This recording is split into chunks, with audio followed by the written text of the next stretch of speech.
और एक बड़ी खबर की बात करते हैं। मासूमों की मौत का जिम्मेदार कौन, बड़ा सवाल है।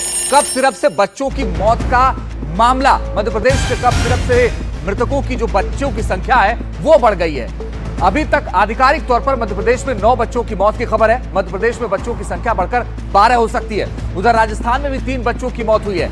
आशा कार्यकर्ता इस बारे में जानकारी इकट्ठा कर रही हैं। मध्य प्रदेश में ड्रग्स कंट्रोल विभाग की लापरवाही इस पूरे मामले में सामने आ रही है और बड़ा सवाल यह कि मौत का जिम्मेदार कौन है।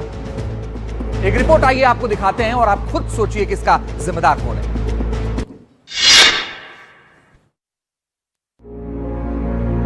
ये मध्य प्रदेश के वो नौनिहाल हैं जिन्हें 24 अगस्त के बाद उनके परिवार खोते चले गए। आरोप है कि अधिकतर बच्चों ने कफ सिरप, कोल्ड ड्रिफ्ट और नेक्स्ट्रो डीएस सिरप पिलाए जाने के बाद दम तोड़ दिया। ऐसे बच्चों की आधिकारिक संख्या अभी 9 बताई गई है। कफ सिरप से पहले बच्चों की मौत का मामला 24 अगस्त को छिंदवाड़ा के परासिया ब्लॉक में सामने आया था। उसके बाद कई बच्चों को परासिया अस्पताल से छिंदवाड़ा और फिर वहां से नागपुर के बड़े अस्पताल इलाज के लिए भेजा गया। नागपुर में अब भी 6 बच्चों का इलाज चल रहा है। 2 बच्चे डायलिसिस पर हैं और 4 वेंटिलेटर पर हैं। 24 अगस्त से अब तक 1.25 महीने से ज्यादा गुजर चुका है, लेकिन मध्य प्रदेश सरकार हाथ पर हाथ धरे बैठी रही। अब जाकर कोल्ड ड्रिफ्ट सिरप पर पाबंदी लगाई गई है। ये दवाएं जबलपुर के स्टॉकिस्ट के जरिए बेची गयी। चिंता की बात यह है कि जबलपुर से ही ये दवाएं आदिवासी बहुल जिलों मंडला, बालाघाट और छिंदवाड़ा में सप्लाई होती हैं।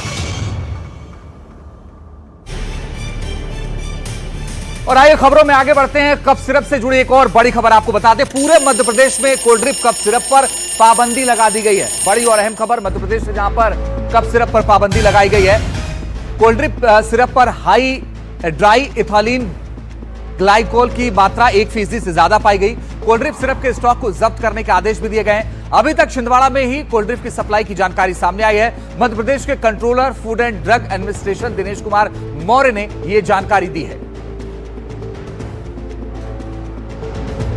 और मध्य प्रदेश के मंत्री विश्वास सारंग ने कफ सिरप मामले से मौत के मामले में कड़ी कार्रवाई की बात कही है। सुनिए जरा। जो सिरप के बारे में विपरीत प्रभाव की जानकारी मिली थी, माननीय मुख्यमंत्री जी के निर्देश पर उसे तुरंत बैन कर दिया गया है और माननीय मुख्यमंत्री जी ने ये भी निर्देश दिए हैं कि जो भी दोषी हैं उन पर सख्त कार्रवाई भी की जाएगी।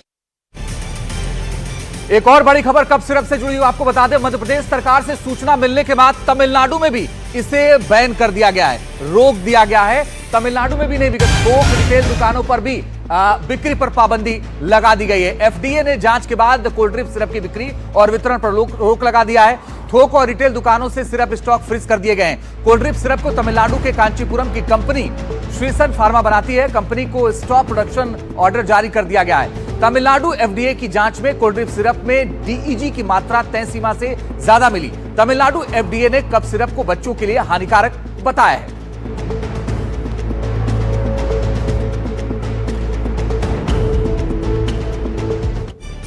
और बड़ी बात यह है कि कफ सिरप में जिन डीजी और ईजी के मिलावट की बात हो रही है, समझ लेते हैं कि आखिर ये केमिकल है क्या जिससे ये खतरा पैदा हो रहा है। दरअसल डीजी का मतलब होता है डाई एथाइलिन ग्लाइकोल और ईजी का मतलब होता है इथाइलिन ग्लाइकोल। ये दोनों ही इंडस्ट्रियल सॉल्वेंट हैं जिन्हें एंटीफ्रीज पेंट प्लास्टिक्स में इस्तेमाल किया जाता है। इन दवाओं को बनाने में इस्तेमाल इनका नहीं किया जाता। इनके इस्तेमाल से किडनी, लीवर, नर्वस सिस्टम को नुकसान पहुंच सकता है। इसके इस्तेमाल से सबसे ज्यादा खतरा बच्चों को रहता है। 2002 में अफ्रीकी देश गाम्बिया में ऐसे ही सिरप के इस्तेमाल से 70 बच्चों की मौत की खबर आई थी। WHO 2022 में ऐसे सिरप को दुनिया भर में 300 से ज्यादा बच्चों की मौत से जोड़ा था उसने, और यह बताया था कि यह बच्चों के लिए बेहद ज्यादा खतरनाक है।